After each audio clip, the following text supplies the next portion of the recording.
때와 같지만 나는 나를 붙들지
마지막으로 주 여호와는 광대하시도다 함께 찬양하도록 하겠습니다.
내 모든 삶의 기쁨 늘 충만하네.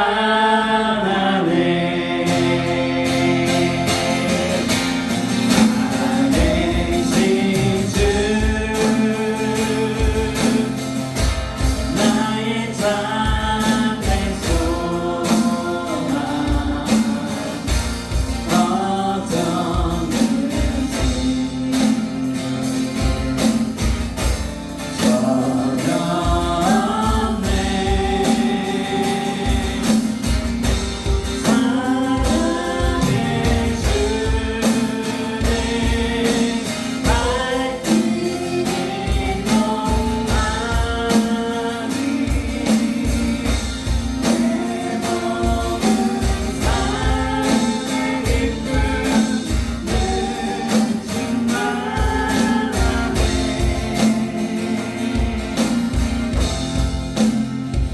우리 기도하실 텐데요. 우리는 종종 주님의 우리 삶의 주인 되신 것을 믿고 살아갑니다. 하나님의 온 땅과 하늘 위에 계시며 신실하신 분이십니다. 그런 하나님께 이제는 내 삶을 깨뜨리며 주님께 의지하고 나의 기쁨과 슬픔, 또 분노와 욕심 그 모든 것을 드리는 자가 되겠다고 결단하시길 원합니다. 또한 말씀 전하시는 목사님 위해서 함께 기도하시겠습니다.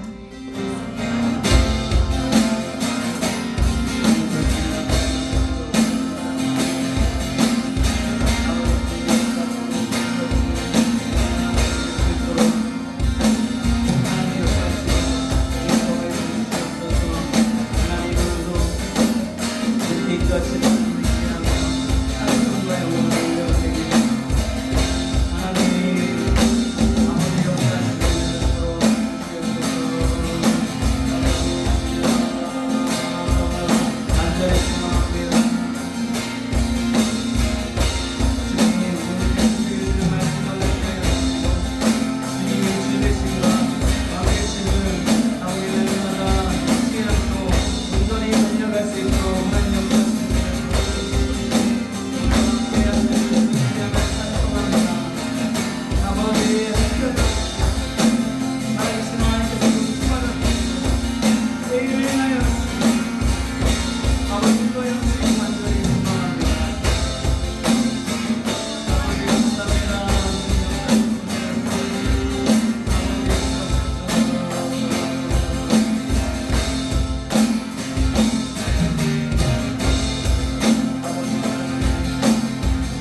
기도드렸습니다.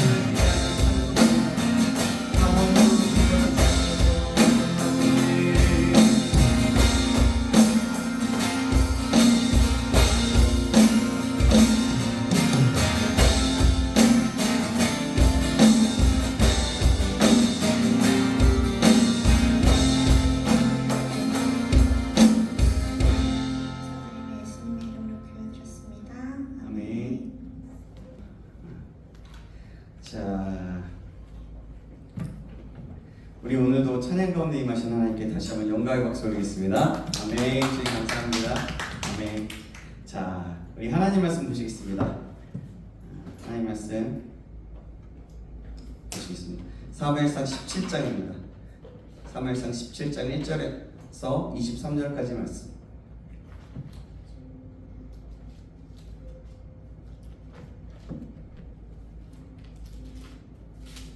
제가 가지고 있는 성경책 구약성경 435페이지에 있습니다.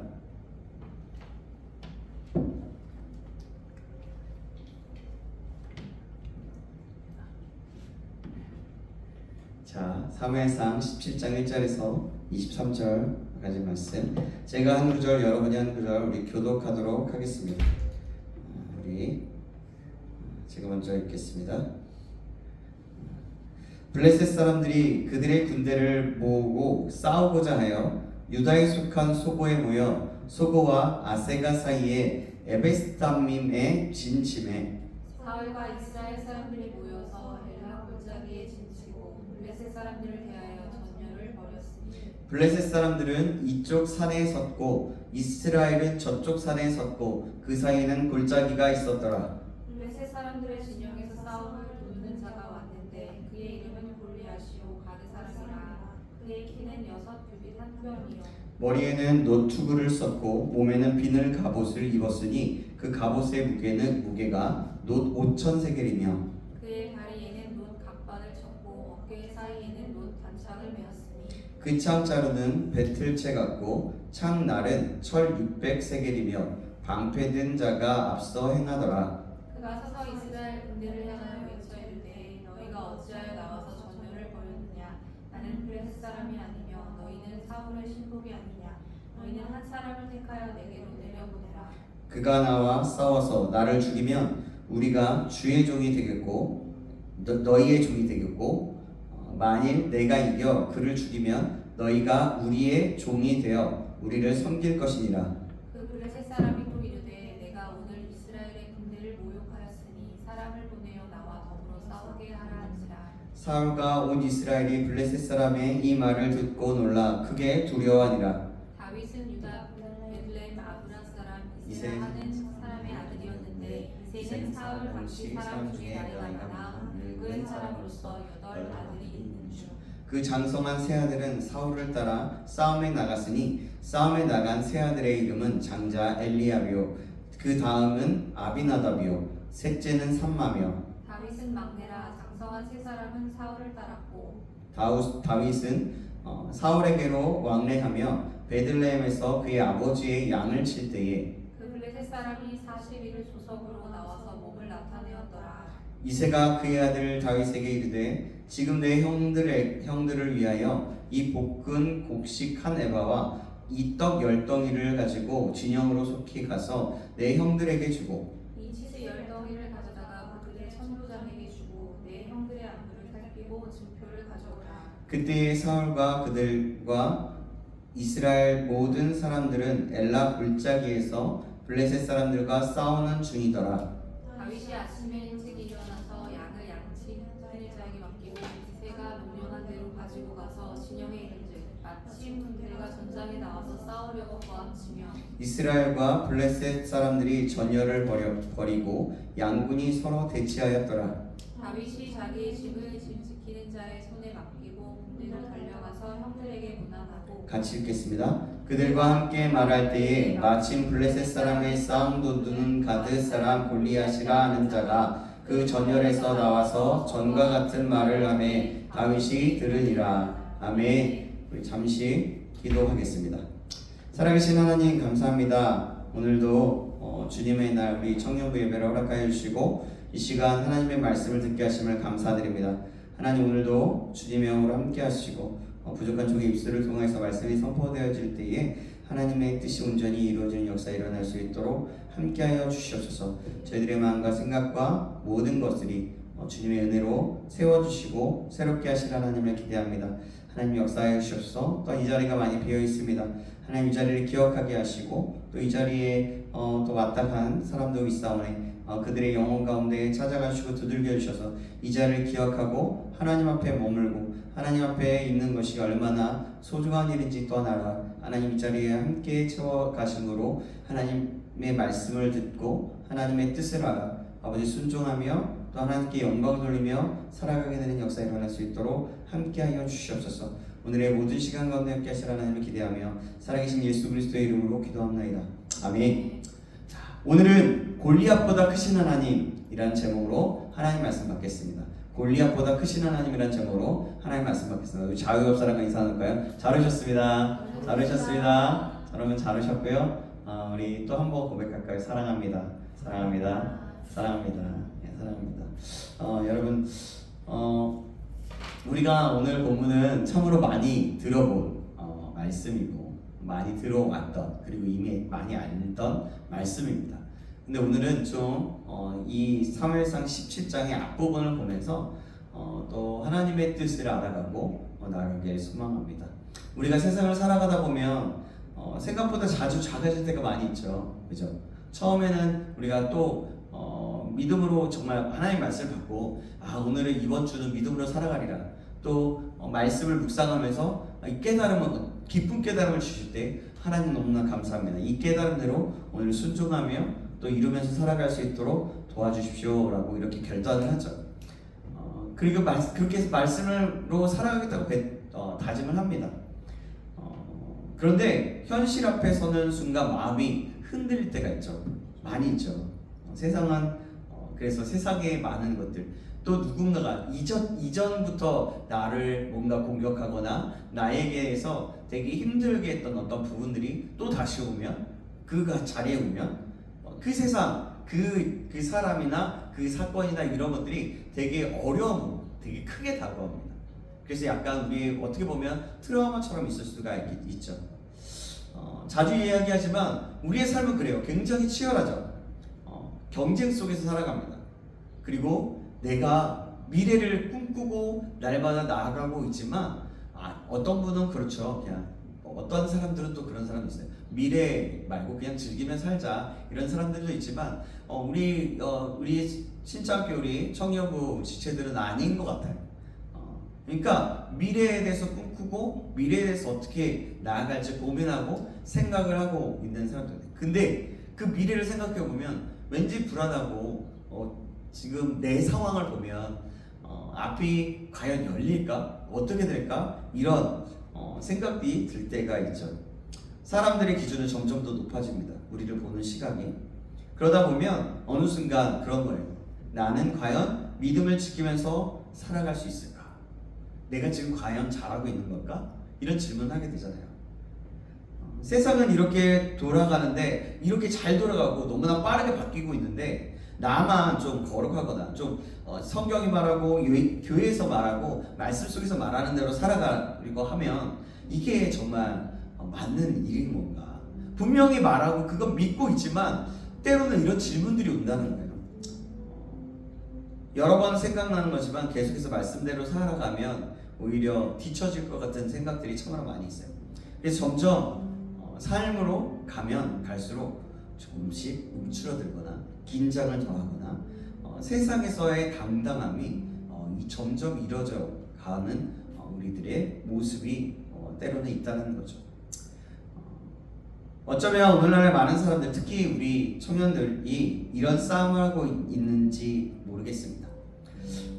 그래서 겉으로는 굉장히 멀쩡해 보이고 마음속에는 각자의 골리앗과 같은, 오늘 부분의 골리앗과 같은 것이 서 있는 거죠. 어떤 사람은 또 아까 계속 반복되지만 미래가 골리앗이고 실패의 경험이 골리앗이고 이런 것들이 너무나 많이 있어요. 핸드폰, 아니면 죄의 유혹, 중독, 관계의 상처, 비교와 그 열등감, 또 때로는 우리의 우울감이 드는 때, 이런 것들이 골리앗처럼 우리를 가로막을 때가 너무나 많이 있습니다. 그 골리앗은 계속해서 우리를 향해서 말하죠. 뭐라고 얘기할까요? 여러분들에게는 뭐라고 얘기하는 것 같아요? 뭐라고 얘기하는 것 같아요? 잘 모르겠습니까? 네. 뭐 이런 것들 있잖아요. 너는 뭐 그 정도밖에 안 되고서 뭘 하겠어? 네가 뭐 니까짓 게 너는 부족하잖아. 야, 믿음으로 살아봐야 무슨 소용이 있냐? 우리의 내면에 우리도 모르게 그런 생각들이 자리 잡거나 그런 질문. 또 세상에 많은 사람들이 우리 속에서 야, 그럼 너는 무슨 재미로 사냐? 야, 술 먹고 담배 안 피고 놀러 다니지 않으면 무슨 재미로 사냐? 이렇게 말하는 경우가 많이 있습니다. 제가 20대 때는 신학교에 다니면서도 그랬던 것 같아요. 어렸을 때 친구들이 야, 네가 이렇다고? 그러면서 좀 놀라면서 많이 그러면서 야, 그러면 이제 너 무슨 재미로 사냐? 야, 이렇게 하는 경우들을 많이 들어봤던 것 같습니다. 근데요, 오늘 본문이 바로 그런 장면이라고 보는 거죠. 사무엘상 17장은 우리가 알고 있는 다윗과 골리앗의 이야기입니다. 근데 그냥 어떠한 유명한 성경에 말하는 이야기가 아니에요. 오히려 전쟁이 시작되기도 전에 하나님의 백성들이 얼마나 두려움에 눌려 있었는지를 보여주는 그런 말씀이라는 겁니다. 그리고 바로 그 두려움 한가운데서 하나님은 한 사람의 믿음을 통해서 역사를 바꾸기 시작합니다. 오늘 말씀을 통해서 골리앗과 같은 현실을 더 크게 보는 인생이 아니라 현실보다 하나님을 더 크게 바라보는 믿음이 우리 안에 다시 회복되기를 간절히 소망합니다. 그리고 세상 앞에 숨는 그런 신앙이 아니라 담대히 믿음으로 살아가는 하나님의 사람으로 다시 한번 일어나게 되기를 간절히 소망합니다. 자, 오늘 본문은 단순히 우리가 아는 골리앗, 다윗과 골리앗 이야기의 시작이 아니라고 얘기했죠. 사실 이 장면은요, 하나님의 백성들이 얼마나 두려움에 눌려 있었고 떨고 있는지를 보여주는 장면입니다. 이스라엘과 블레셋 사이에 또다시 전투가 벌어집니다. 이스라엘이 벌써 전투가 일어난 것들이 뭐냐면 네 번째 블레셋과의 전투입니다. 그런데 사무엘상을 자세히 읽어보면 블레셋과의 전쟁은 단순히 어떤 군사적인 충돌이 아니라 그때마다 이스라엘의 그 영적인 상태를 그대로 드러나게 되어 있어요. 자, 첫 번째 전투는요, 아벡 골짜기에서 벌어진 전투였어요. 그 전투에서 엘리의 두 아들이 죽고 하나님의 언약궤를 빼앗기고 맙니다. 지금 이제 예전에 우리가 말씀 들었던 것들을 좀 돌아보는 거예요. 이스라엘은 하나님을 의지하지 않았어요. 그때 하나님 없이도 언약궤만 있으면 승리할 수 있다라고 생각했습니다. 거룩한 형식은 있었지만 어떠한 하나님을 향한 중심의 마음이 무너져 있었어요. 결국 그들은 처참하게 패배하고 말이죠. 하나님 없는 신앙, 형식만 남아있는 신앙이 얼마나 위험한지를 보여주는 그런 사건이었습니다. 두 번째 사건이 전투는 뭐냐면 미스바의 전투였어요. 이번에는 분위기가 달랐죠. 미스바 어땠어요? 사무엘이 백성들을 미스바에 모아놓고 회개케 합니다. 백성들이 금식하며 하나님께 돌아왔어요. 그때 블레셋 군대가 다시 공격해 왔습니다. 그러나 이번에는 하나님께서 친히 싸워주셨죠. 사무엘상 7장 10절에 이렇게 말씀합니다. 제가 읽어드릴게요. 사무엘이 번제를 드릴 때에 블레셋 사람이 이스라엘과 싸우려고 가까이 오매 그날에 여호와께서 블레셋 사람에게 큰 우레를 발하여 그들을 어지럽게 하시니 그들이 이스라엘 앞에 패한지라. 아멘. 여러분, 이 장면 어떻습니까? 뭐냐면 이들이 회개하며 하나님께 돌아왔을 때 하나님이 이렇게 말씀하십니다. 그래서 하나님께서 싸워주신 겁니다. 그래서 사무엘은 어떻게 해요? 돌을 세우고 뭐라고 얘기합니까? 기억나세요? 에베네셀이라고 합니다. 그렇죠? 여호와께서 여기까지 우리를 도우셨다라는 것을 의미했죠. 그 전투가 두 번째 전투였어요. 세 번째 전투는 믹마스 전투입니다. 이번에는 사울의 문제가 드러납니다. 사울은 하나님의 때를 기다리지 못하고 눈앞의 현실이 두려웠고 백성들은 흔들리고 있었어요. 그래서 빨리 뭔가를 해야 됐어요. 블레셋 군대는 점점 압박해 왔습니다. 결국 그는 하나님보다 자기의 방법으로 선택을 했죠. 어떻게 했습니까? 사무엘을 기다리지 못하고 스스로 제사를 드립니다. 그 결과 하나님께서 사울에게 말씀하죠. 사무엘상 13장 13절 말씀입니다. 상반절에 이렇게 말씀하고 있어요. 사무엘이 사울에게 이르되 왕이 망령되이 행하였도다. 왕의 하나님 여호와의 명령을 지키지 아니하였도다 라고 말씀합니다. 그리고 결국 사울은 하나님께 버림받게 돼요. 이처럼 블레셋과의 전쟁은 단순한 전쟁을 뜻하지 않습니다. 이스라엘에서 일어나는 전투들은 대부분 다 그래요. 대부분 이스라엘의 영적인 상태가 어떠한지를 드러내는 전투였어요. 그래서 하나님께 있을 때는, 하나님께 붙어 있을 때는 하나님이 승리케 하셨고, 하나님을 떠나고 자기 마음대로 했을 때는 무조건 패하고 말아요. 그리고 이제 오늘 본문이 네 번째 전투가 벌어지는 거예요. 바로 성경에서 가장 유명한 전투 가운데 하나인 엘라 골짜기 전투입니다. 다윗이 골리앗을 쓰러진 사건. 그런데 오늘 본문은 아직 다윗이 골리앗과 싸우는 장면이 아닙니다. 오히려 전쟁이 시작되기도 전에 이스라엘이 이미 마음이 무너져 있는 장면을 보여주는 거예요. 이스라엘과 블레셋은요, 엘라 골짜기를 사이에 두고 진을 칩니다. 여기서 말하는 골짜기는 우리가 흔히 생각하는 깊은 계곡 같은 곳이 아니에요. 해안 평야지대에서 산지로 이어지는 중요한 길목가에 중간에 있었던 거죠. 블레셋은 해안 평야 지대의 강한 민족이었습니다. 반면 이스라엘은 산지에 익숙해 있었어요. 그래서 블레셋이 산지로 올라오는 것을 막기 위해서는 이 골짜기의 높은 곳을 차지하는 것이 굉장히 중요했던 거예요. 때문에 양쪽 군대는 골짜기를 사이에 두고서 서로 대치하게 됩니다. 그리고 바로 그 긴장감 가운데 블레셋 진영에서 한 사람이 걸어 나오는 거예요. 바로 누구예요? 골리앗입니다. 자, 오늘 본문 4절 말씀입니다. 17장, 사무엘상 17장 4절 말씀 우리 같이 한번 읽어볼까요? 시작! 블레셋 사람들의 진영에서 싸움을 도두는 자가 왔는데 그의 이름은 골리앗이요 가드 사람이라. 그의 키는 6규빗 한 뼘이요. 뭐예요? 골리앗은 블레셋 사람의 5성 가운데 하나인 가두 출신이라고 하는 거예요. 그의 키가 어때요? 6규빗 한 뼘입니다. 이 본문 가지고 예전에 우리 담임목사님께서도 PPT를 보면서 얼마나 큰지 보여주셨던 장면이 기억이 나는데요. 그러니까 오늘 기준에서 상상하면서 들어보세요. 계산하면 약 2m 90cm가 넘는 거대한 체격이에요. 근데 그게요, 2m 90cm라는 그 키가요, 사실은요, 그냥 그렇게 추정하는 거예요. 가장 적게는 2m 70이라고도 얘기하고 그런데, 그러니까 거의 3m에 가까운 사람이에요. 거인족인 거죠. 어떤 사람은 그것보다 더 크다고 보는 경우가 있습니다. 그런데 성경은요, 단순히 그의 키만 이야기하는 것이 아니었어요.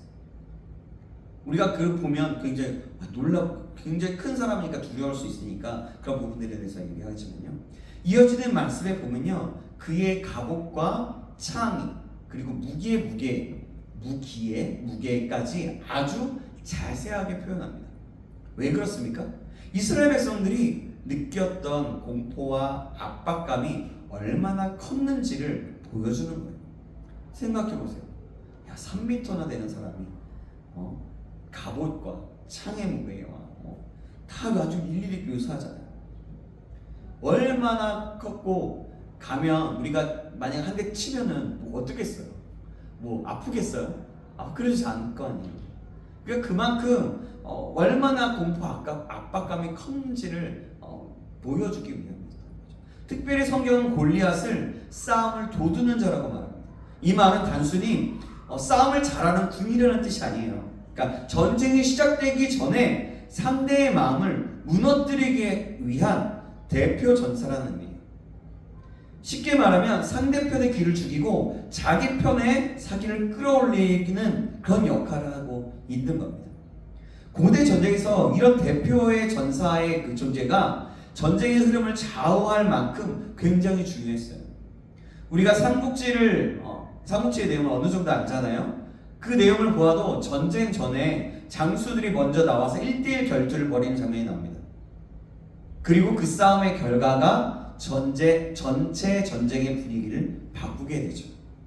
지금 골리앗이 바로 그런 존재였다는 거예요.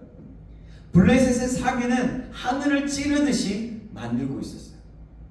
근데 이스라엘은 싸워보기도 전에 두려움에 무너지게 만드는 그 골리앗이 그런 존재였던 거예요. 그리고 이 장면을 오늘 살아가는 청년의 모습과 너무 닮았다고 생각되어지는 거죠. 우리의 모습과 여러분, 우리 청년입니까? 우리 앞에도 골리앗과 같은 현실들이 너무나 많이 크게 있습니다. 아까도 오전 처음에 선언을 말씀드렸다시피 미래가 골리앗인 사람, 직장의 관계나 직장의 문제, 진로의 문제, 경제적인 현실, 돈, 이런 것들이 너무나 크게 느껴지는 거예요. 어떤 청년에게는 이런 거예요. 남들과 비교하는 것이 골리앗과 같은 거죠. 이런 걸 말하잖아요. SNS를 열면 다들 잘 사는 것 같죠. 여행 잘하고요. 되게 예쁘게 멋지게 사진 찍습니다. 그리고 유튜브를 봐도 그렇지 않습니까? 여행 유튜버나 먹방 유튜버도 그래. 그거는 이제 우리의 그 다른 부분들을 채워주기 위한 그런 부분도 있지만, 어찌됐든 유튜브를 봐도 어떤 사람은 굉장히 철저하게 이런 자기 관리 어떻게 해야 되는지 막 강의해주고 막 이렇잖아요.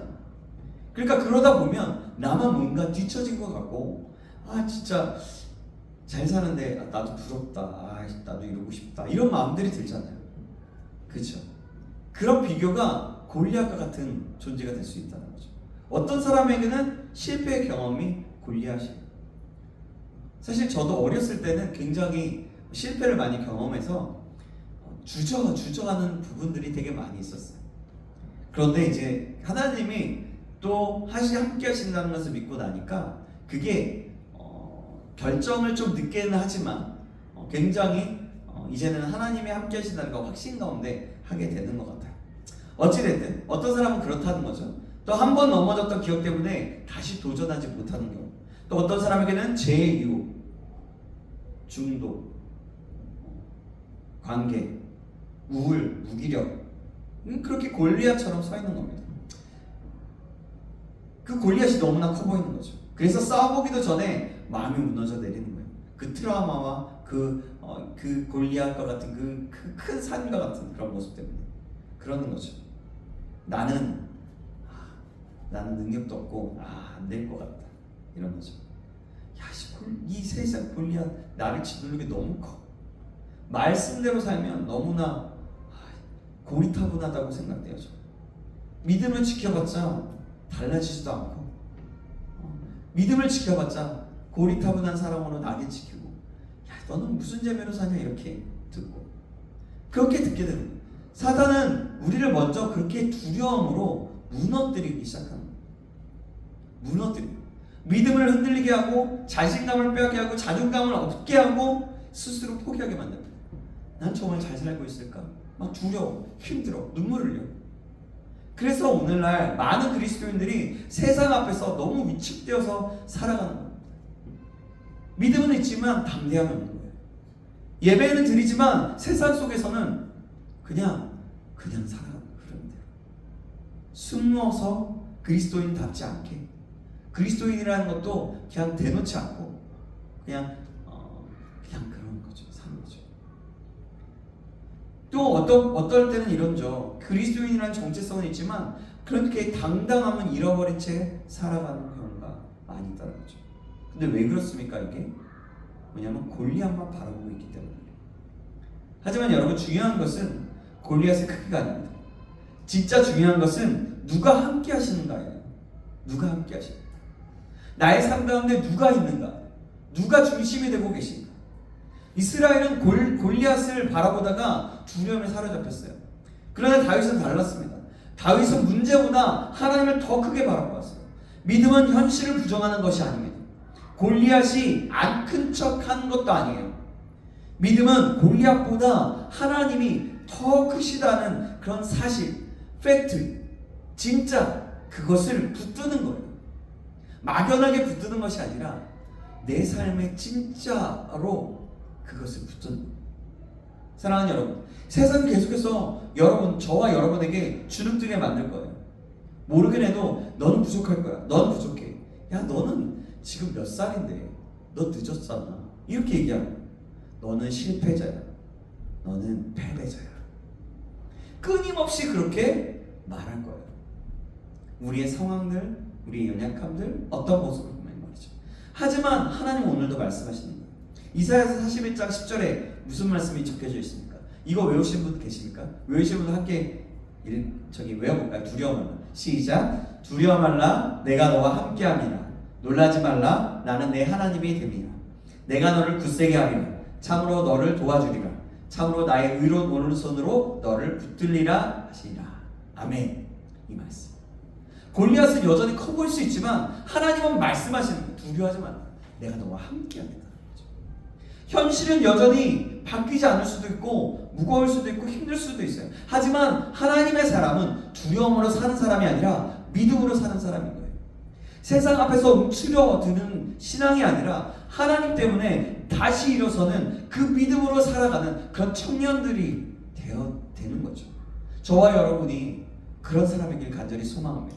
그리고 주님의 이름으로 축원합니다. 아멘. 그런데 여러분, 우리가 정말 잊지 말아야 하는 것이 있습니다. 우리가 원래 어떤 존재들입니까? 어떤 존재일까요? 예수님께서는 우리를 향해서 뭐라고 얘기했어요? 세상의 소금이고 빛이라고 말씀하셨어요. 마태복음 5장 13절 14절은 이렇게 말씀합니다. 너희는 세상의 소금이니 소금이 만일 그 맛을 잃으면 무엇으로 짜게 하려? 후에는 아무 쓸데없어 다만 밖에 버려져 사람에게 밟힐 뿐이니라. 너희는 세상의 빛이라. 산 위에 있는 동네가 숨겨지지 못할 것이요 라고 말씀합니다. 여러분, 세상의 빛과 소금으로 말씀하고 있어요. 그런데 우리는 이 말씀을 오해하면 안 돼요. 우리가 스스로 빛을 내는 존재라는 뜻이 아닌 겁니다. 그거 기억해요. 빛은 오직 우리 주님이세요. 우리가 빛 자체가 아니라 빛 대신 주님을 바라보고 그 빛을 받아서 그 빛으로 세상을 비추는 존재들이에요. 빛을 발하라고 하는 것은 뭐냐면 빛을 받아서 그 빛으로 빛을 비추는 걸 반사시키라는 거. 그런 거예요. 내가 빛이 되는 게 아니에요. 마치 달이 스스로 빛을 내는 것이 아니라 태양의 빛을 받아서 어두운 밤을 밝히는 것처럼 우리도 예수 그리스도의 빛을 받아 살아가는 사람들이에요. 그래서 중요한 것은 우리의 능력이 아니고 우리의 어떤 스펙과 실력과 재능과 어떤 배경이 아니라는 겁니다. 근데 우리는 세상은 뭐라고 얘기해요? 보기에는 세상은 그러는 거예요. 스펙, 실력, 재능, 배경 그런 것들을 먼저 보는 거죠. 사실은 우리 정말 안타까운 것은 교회조차도 그런 부분들이 요즘 세상의 교회들도 그런 부분들이 있다는 것입니다. 그러니까 그걸 얘기하는 게 아니라 중요한 것은 뭐냐면 세상이 보기에는 우리가 부족해 보여도 괜찮다는 거예요. 중요한 것은 우리가 누구를 바라보고 살아가느냐 이런 거죠. 우리는 주님만 바라보면 되는 겁니다. 아멘. 주님께 붙어 있으면 되는 겁니다. 그리고 주님 안에 거하면 되는 거예요. 그러면 우리는 세상 속에서 빛이 되고 소금이 되는 삶을 살아갈 수 있는 겁니다. 여러분 솔직히 생각해 보십시오. 우리가 무엇으로 세상 속에서 빛을 냅니까? 무엇으로 소금의 맛을 냅니까? 세상의 위력은 얼마나 크고 압도적입니까? 그죠? 세상의 돈과 힘과 세상은 그렇게 성공과 힘을 얘기하죠.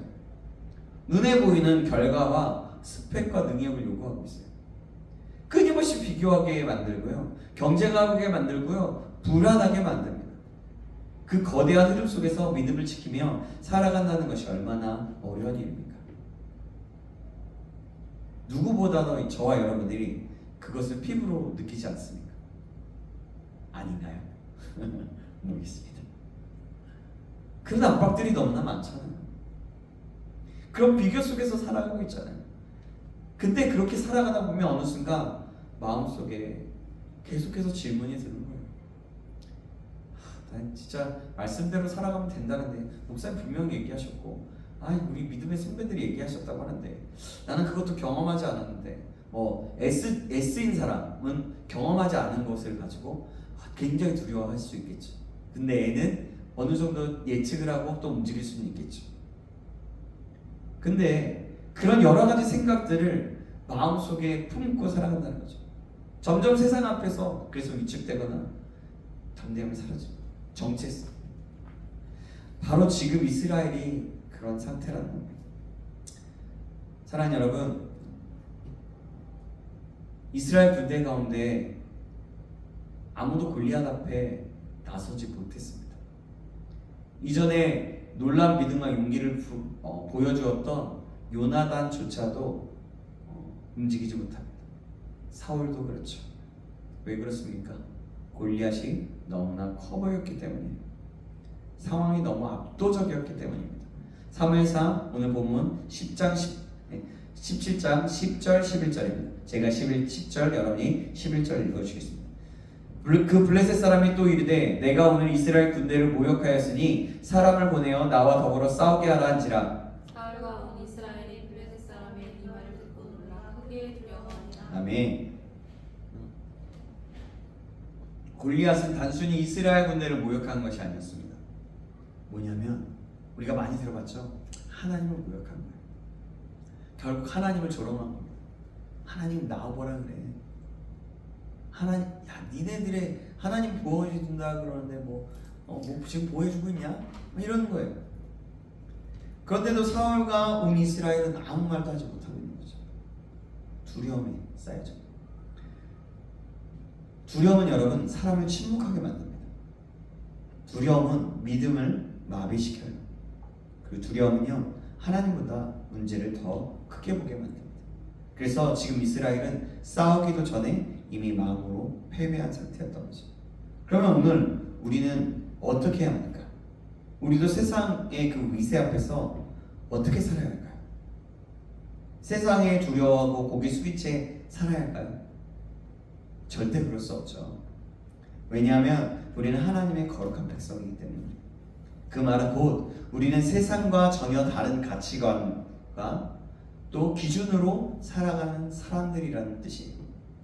세상의 힘을 의지하지만 우리는 세상은 힘을 의지하지만 우리는 하나님을 의지합니다. 세상은 눈에 보이는 것을 붙들지만 우리는 보이지 않는 하나님을 붙드는 존재라는 거예요.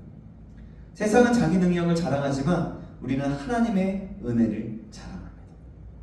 하나님이 하셨어요. 하나님께 너무 감사해요. 그러므로 세상 방식으로 세상을 이기려 해서는 안 된다는 거예요. 세상의 무기로 세상을 이길 수가 없는 거예요. 우리는 오직 하나님께서 우리에게 주신 것으로 세상을 이기며 살아가는 것입니다. 그것이 무엇입니까? 뭘까요? 그렇습니다. 믿음입니다. 요한일서 5장 4절에 이렇게 말씀합니다. 무릇 하나님께로부터 난 자마다 세상을 이기느니라. 세상을 이기는 승리는 이것이니 우리의 믿음이니라. 아멘. 성경은 이렇게 분명히 말씀하고 있어요. 세상을 이기는 승리는 우리의 외모와 우리의 겉모습이 아니에요. 능력도 돈도 배경도 아니란 뭐예요? 우리의 믿음입니다. 골리앗처럼 큰 키와 강한 힘과 화려한 갑옷으로 이기는 것이 아니라는 거죠. 그러므로 사랑하는 여러분, 세상이 아무리 거대해 보여도 믿음을 포기하지 않으시기 바랍니다. 현실이 아무리 두려워 보여도 하나님을 바라보는 시선을 놓치지 마시기 바랍니다. 우리 힘으로는 빛날 수도 없습니다. 그러나 빛 대신 주님을 바라보면 우리도 세상을 밝히는 사람이 될 수 있습니다.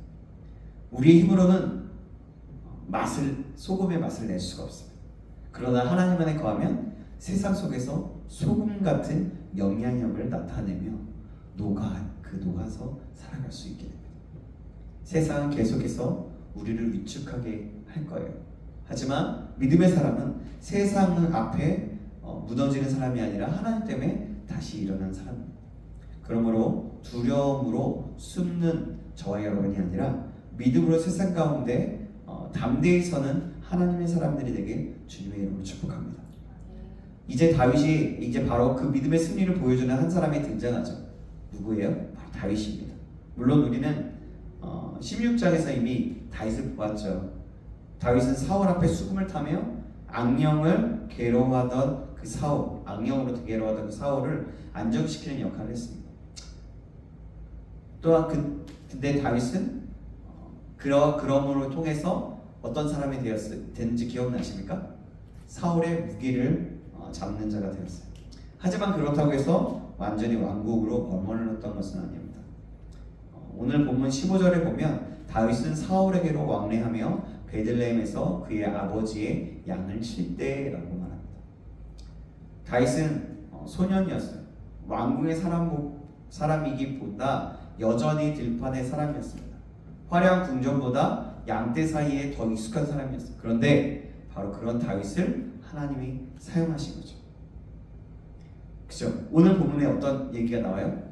전쟁터에 심부름을 가잖아요. 그죠? 전쟁터에 나가 있는 세형의 볶음 곡식과 떡 그리고 치즈를 가져다가 주라는 것이었습니다. 아버지의 그저 심부름이었어요. 그런데 놀라운 것은 하나님의 역사는 이런 평범한 순종 속에서 시작된다는 거예요. 다윗은 알지 못했어요.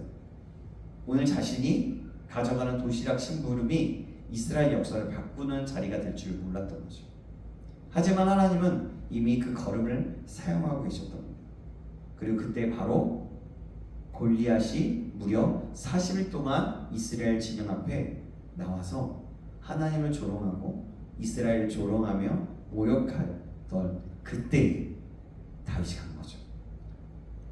16절에 보면 그 블레셋 사람이 40일을 조석으로 나와서 몸을 나타내었더라라고 말씀하고 있습니다.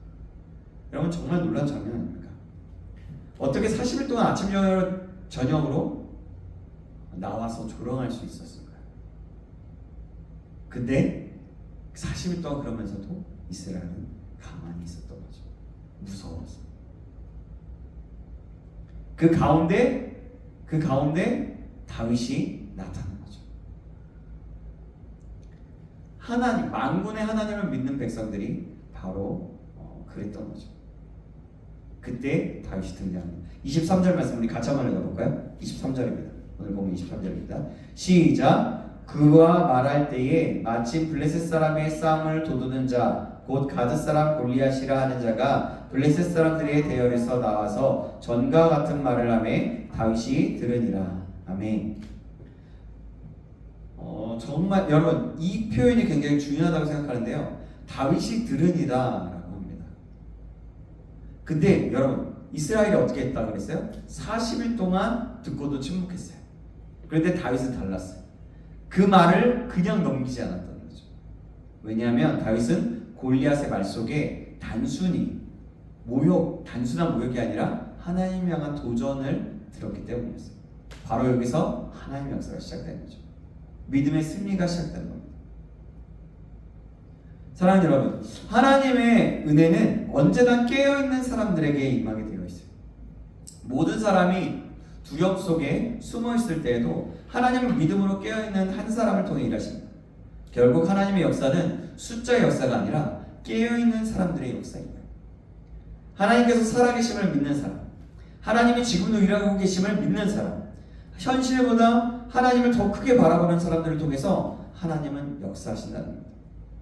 생각해보세요. 여러분, 노아 시대에도 깨어있는 사람은 노아 한 사람이었죠. 그죠? 갈멜산에서는 엘리야 한 사람이 있었습니다. 바벨론에서는 누가 있었습니까? 다니엘과 세 친구가 있었죠. 초대교회도 마찬가지였습니다. 세상은 언제나 굉장히 큰 힘을 가지고 거대해 보이는 것처럼 보입니다. 그러나 하나님은 언제나 깨어있는 사람들을 통해서 움직이셨다는 거죠. 그런데 오늘 우리의 모습을 한번 돌아볼 필요가 있다는 거죠. 믿음의 사람으로 살아가고 있는가? 세상 속에서 침묵하고 있는가? 그 거짓과 제약들을 들으면서도 아무 말 하지 않고 아무것도 하지 못하는 사람으로 있는가? 여러분, 우리가 그런 사람이 아니길 간절히 소망합니다. 교회 안에서는 큰 소리 칠 수 있어요. 찬양도 할 수 있습니다. 아멘도 크게 할 수 있어요. 그런데 정작 세상 속에서는 빛으로 살지 못하는 경우가 많이 있다는 거예요. 여러분, 저와 여러분이 교회에서만 그런 사람이 아니에요. 간절히 소망합니다. 세상의 빛. 예수님은 우리를 교회의 빛이라고 하지 않으셨어요. 너희는 세상의 빛이라고 합니다. 빛은 어두운 곳에 필요한 것이죠. 세상 한가운데 들어가야 하는 겁니다. 그러므로 우리가 이제 믿음으로 일어나야 할 줄 믿습니다. 깨어나시길 간절히 소망합니다. 다윗처럼 세상을 향해서 담대히 나아갈 수 있기를 주님의 이름으로 축원합니다. 악한 세력과 악한 세상과 맞서 싸우면서 하나님의 진리와 사랑과 공의를 드러내는 삶을 사는 저와 여러분, 그래서 믿음으로 이 세상을 이기는 두려움보다 골리앗보다 더 크신 하나님을 바라볼 수 있기를 간절히 소망합니다. 기도하겠습니다. 사랑의 하나님 아버지, 우리 안에 있는 두려움과 연약감을 주님 앞에 내려놓습니다. 세상이 너무나 커 보이기도 하고요. 현실이 너무나 무겁게 느껴져서 믿음보다는 걱정으로 순간순간은 한숨을 쉬며 고민하며 살아갈 때가 너무나 많이 있었습니다. 하나님의 사람이라고도 말하면서 세상 앞에서 숨고 움츠러들어 살아갔던 모습이 있었음을 다시 한번 고백합니다. 주님, 이 시간 그 모든 모습을 주님 앞에 올려드리며 회개하며 저희들을 새롭게 하여 주시옵소서. 골리앗보다 크신 하나님을 바라보게 하시고 문제보다 하나님을 더 크게 보게 하시고 현실보다 하나님의 말씀을 더 붙드는 믿음을 허락하여 주시옵소서.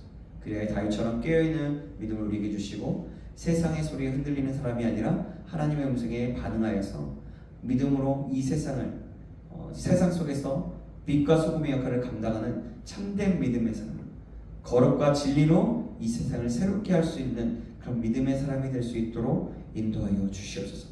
그러기 위해서 우리가 주님과 날마다 동행할 수 있도록 함께하여 주시옵소서. 살아계신 우리 주 예수 그리스도의 이름으로 기도합니다. 아멘. 우리 함께 찬양하겠습니다. 우리 주가 주 되심을 이렇게 찬양하고 나오겠습니다.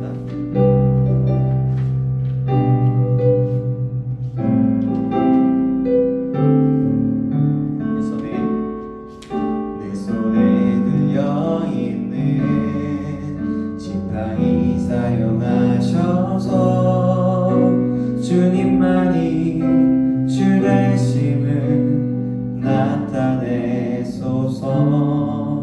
맡겨주신 사명을 감당할 힘을 주시고 주 이름만 높이게 하소서.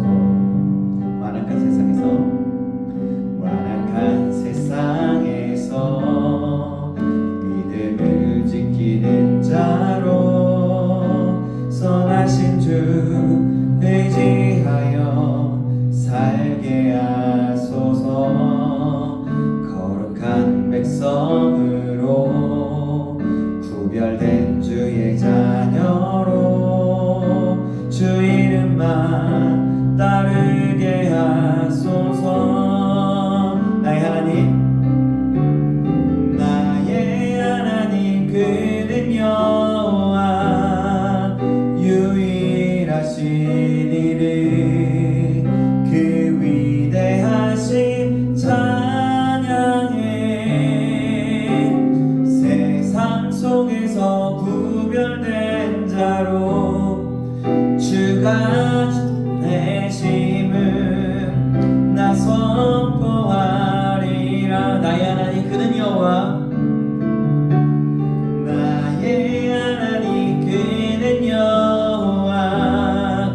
유일하신 이를 그 위대하신 찬양해. 세상 속에서 구별된 자로 주가 주 되심을 나 선포하리라. 아멘. 우리 시간 함께 기도하기 원합니다. 하나님, 참 다윗과 골리앗 이스라엘의 그 움츠려든 모습을 보면서 참 우리의 모습을 많이 보는 것 같습니다. 사랑하는 여러분, 우리가 그런 모습이 있었다면 하나님 앞에 우리의 움츠려든 그 모습을 좀 다시 한번 드리기 원합니다. 주님께 맡겨드리고 그리하여서 나를 새롭게 하시도록 주님이 주시는 믿음을 가지고 새롭게 됨으로 말미암아 세상을 바라볼 때 다 크고 정말 강력한 골리앗을 바라볼 때 하나님이 함께 하심으로 말미암아 그 골리앗은 아무것도 아니다라는 것을 알고 나아갈 수 있는 그런 믿음으로 가야 됩니다. 그래서 그 믿음으로 살아서 이 세상의 빛과 소금의 역할을 감당할 수 있는 우리의 모습이 될 수 있도록 인도해달라고. 우리 다같이 주여 한번 하시고 간절한 마음으로 기도하시겠습니다. 주여 한번 하시고 기도합니다. 주여, 살아계신 하나님 아버지, 오늘도 아버지의 이 시간 허락하시고 인도하심을 감사드립니다. 하나님 아버지, 정말 이스라엘이 아버지 전쟁이 시작되었지만 골리앗 아버지 그저마나 저를 싸움을 도드는 자 골리앗을 바라보면서 아버지 얼마나 아버지 저 움츠려 있는 그 40일 동안에 움츠려져 있는 아버지 40일 동안에 그렇게 아버지 이스라엘 백성들을 모욕하고 하나님을 모욕했던 그 골리앗을 보면서 움츠려있던 아버지 이스라엘 모습이 아버지 저희들의 모습이었다는 것들을 다시 한번 고백합니다. 나는 여러분들이 이제는 아버지 그 모습으로 살아가는 것이 아니라 나를 다시 한번 새롭게 하심으로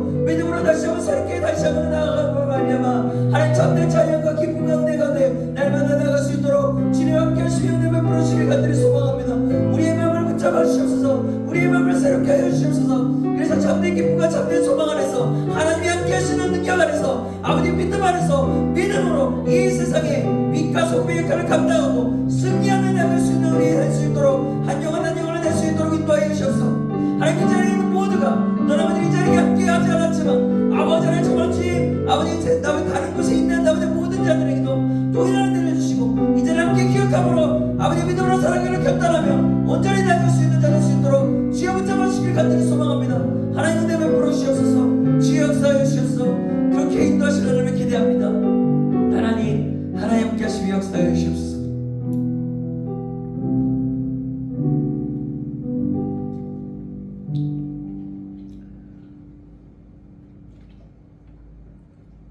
살아계신 하나님 아버지, 오늘 또한 하나님 말씀을 통하여서 움츠러져 있는 숨어 있고 아무것도 하지 못하고 있는 두려움에 떨고 있는 이스라엘의 모습을 보고 또한 그 소리를 듣고 있는 그리고 하나하나씩 움직이기 시작한 다윗의 모습을 보게 됩니다.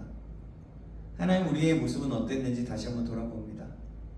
하나님 우리의 모습을 정직하게 바라보면 참 연약하게 두렵고 떨림으로 살아갔던 우리의 모습이 아니었나 생각해 봅니다. 하나님 우리를 다시 한번 새롭게 하여 주시옵소서. 연약하게 살았고 두려움 가운데 살았던 우리의 연약한 믿음을 불쌍히 여겨주시고 다시 한번 새 힘과 새 은혜를 허락하셔서 하나님 참된 믿음을 가지고 이 세상에 다윗처럼 믿음으로 온전히 살아갈 수 있는 골리앗보다 크신 하나님, 이 세상보다 크신 하나님을 바라보며 날마다 살아갈 수 있도록 주님 인도하시고 붙잡아 주시옵소서. 그렇게 인도하시는 하나님을 기대합니다. 저희들이 연약하여 부족하여서 아버지 그러기 어렵지만 하나님 함께 하시면 아버지 날마다 함께 하시면 그 모든 것이 가능한 줄 믿습니다. 하나님 역사하여 주시옵소서. 감사드리며 살아계신 예수 그리스도의 이름으로 기도합나이다. 아멘. 네, 오늘 우리 GKS 좀 하고요.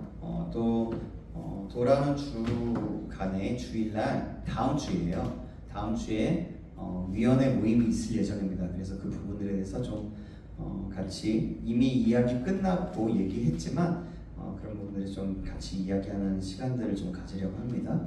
여러분 기억하시고 함께하면 좋을 것 같습니다.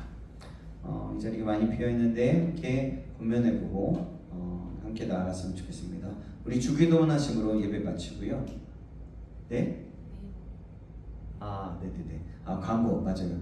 내일 우리 전교인 단합대회 있습니다. 그리고 혹시라도 생각나는 사람 있으면 한 번 더 연락해 보시고 같이 참여할 수 있도록 더 하면 좋을 것 같아요. 기념품들이 많이 있어요. 기념품들. 그러니까 추첨해가지고 한 사람이 못해도 하나 이상은 다 받을 수 있게끔 아마 상품들이 준비되어 있으니까 함께 적극적으로 참여하시면 될 것 같고요. 은혜로 나아가면 좋을 것 같습니다. 네, 이상이고요. 네, 주기도문 하심으로 예배 마치겠습니다. 하늘에 계신 우리 아버지여, 이름이 거룩히 여김을 받으시오며 나라의 임하옵시며 뜻이 하늘에서 이루어진 것 같이 땅에서도 이루어지이다.